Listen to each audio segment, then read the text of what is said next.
Kita jumpa lagi dalam materi PPKN kelas 12 bab 2 tentang macam perlindungan dan penegakan hukum. Nah, dalam macam perlindungan penegakan hukum ini ada beberapa macamnya. Yang pertama, kita akan bahas tentang sistem peradilan pidana. Sistem peradilan pidana ini merupakan suatu sistem pengendalian kejahatan yang terdiri dari lembaga kepolisian, kejaksaan, pengadilan, dan lembaga pemasyarakatan. Jadi tersistem, lembaga-lembaga ini saling berkaitan satu dengan yang lainnya. Nah, dalam sistem pengendalian atau peradilan pidana ini mempunyai tujuan. Tujuan dari sistem peradilan pidana adalah yang pertama tentu saja mencegah masyarakat jadi korban. Lalu yang kedua, mencegah supaya kasus kejahatan itu bisa ditegakkan keadilannya. Jadi masyarakat puas karena kasus kejahatan itu bisa ditegakkan dan diadili sesuai dengan seharusnya. Hal yang ketiga, mengusahakan agar mereka yang melakukan kejahatan tidak mengulanginya. Jadi ada semacam rehabilitasi gitu ya, melalui lembaga pemasyarakatan. Sistem peradilan pidana ini, karena sebuah sistem tadi ya, itu jadi gabungan dari lembaga legislator, dalam hal ini DPR, yang membuat aturan, dan juga ada polisi, ada jaksa, ada pengadilan, dan juga ada lembaga pemasyarakatan. Jadi setiap bagian ini punya fungsi masing-masing, punya bagiannya masing-masing. Nanti kita akan bahas lebih lanjut. Nah, fungsi-fungsi yang tadi saya katakan di awal, bahwa setiap lembaga itu punya bagiannya, itu ada dalam 4 fungsi utama sistem peradilan ini. Kita akan bahas satu demi satu. Yang pertama adalah fungsi pembuatan undang-undang. Seperti yang dikatakan, ini adalah fungsi legislator. Dalam hal ini, pemerintah bersama juga dengan DPR khususnya ya.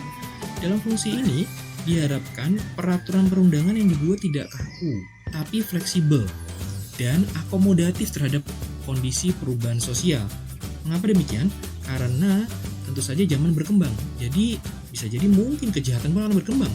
Tentu saja undang-undang pun harus berkembang. Jadi fleksibel terhadap kondisi perubahan yang ada. Lalu fungsi yang kedua adalah penegakan hukum. Penegakan hukum ini menimbulkan efek preventif dan represif. Jadi sebenarnya penegakan hukum ini bukan hanya setelah hukum terjadi atau setelah kejadian atau peristiwa kejahatan terjadi, tapi sebelumnya juga bisa dilakukan. Dalam hal ini efek preventif, mencegah orang untuk melakukan tindak pidana. Tapi yang kedua, kalaupun orang sudah melakukan tindak pidana, maka ada penegakan hukum secara aktual. Ada 4 tahapannya. Kita sudah bahas dalam materi sebelumnya ya. Mungkin kalian bisa lihat video pembelajaran sebelumnya. Ada penyelidikan, penyidikan, penuntutan, dan persidangan.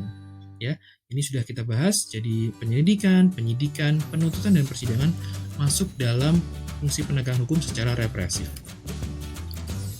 Fungsi selanjutnya adalah fungsi memperbaiki terpidana. Dalam fungsi ini, lembaga pemasyarakatan ya punya tujuan untuk merehabilitasi pelaku pidana agar dapat kembali menjadi kehidupan normal. Jadi mereka bisa menjalani kehidupan normalnya. Mereka pernah melakukan kesalahan. Ketika mereka bertobat, setelah mengalami atau menjalani sanksi hukuman ya, mereka juga menjadi seorang yang kembali produktif dan bisa hidup normal. Nah, fungsi yang selanjutnya adalah pemeriksaan persidangan. Jadi fungsi ini merupakan subfungsi dari kerangka penegakan hukum yang dilaksanakan oleh hakim, jaksa, penuntut umum. Melalui fungsi ini ditentukan bahwa kesalahan terdakwa dan juga penjatuhan hukuman. Jadi fungsi ini dilakukan oleh jaksa dan hakim, tentu saja untuk menjatuhkan hukuman dan juga memperlihatkan ini loh kesalahan terdakwanya. Nah, itu fungsi pemeriksaan persidangan. Itu tentang sistem peradilan. Lalu macam berikutnya adalah tentang hak atas kekayaan intelektual gitu ya, atau haki. Haki ini memiliki makna bahwa hak timbul dari hasil olah pikir yang menghasilkan suatu produk yang berguna bagi manusia. Di antaranya ada hak cipta atau copyright dan juga ada hak kekayaan industri. Beberapa di antaranya misalnya hak paten, hak merek, hak desain industri, dan lain sebagainya. Nah, macam yang terakhir adalah bidang perlindungan konsumen. Bidang perlindungan konsumen ini diatur dalam Undang-Undang Nomor 8 Tahun 1999, yaitu segala upaya yang menjamin adanya kepastian hukum untuk memberi perlindungan kepada konsumen. Tentu tujuannya untuk meningkatkan kesadaran konsumen. Selain itu untuk mengangkat harkat dan martabat konsumen. Dan juga barang atau jasa yang didapat kualitasnya bisa meningkat. Nah, konsumen tentu saja mempunyai hak. Hak konsumen diantaranya adalah dia bisa memiliki kenyamanan dalam mengkonsumsi barang atau jasa. Dan yang kedua, konsumen juga mempunyai hak untuk dilayani secara benar dan tidak diskriminasi atau diskriminatif gitu ya. Nah, ada 4 asas dalam perlindungan konsumen, diantaranya asas manfaat, yaitu perlindungan konsumen harus bisa memberi manfaat bagi konsumen. Jadi, upaya perlindungan ini harus dapat memberi manfaat kepada konsumen.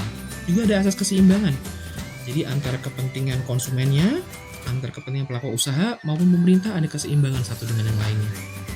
Juga ada asas keamanan, yaitu jaminan keselamatan kepada konsumen dalam menggunakan barang atau jasanya.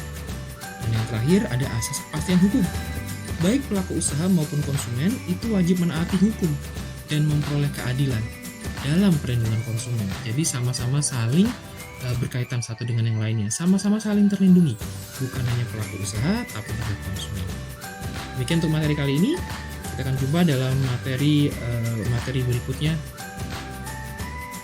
Sampai jumpa.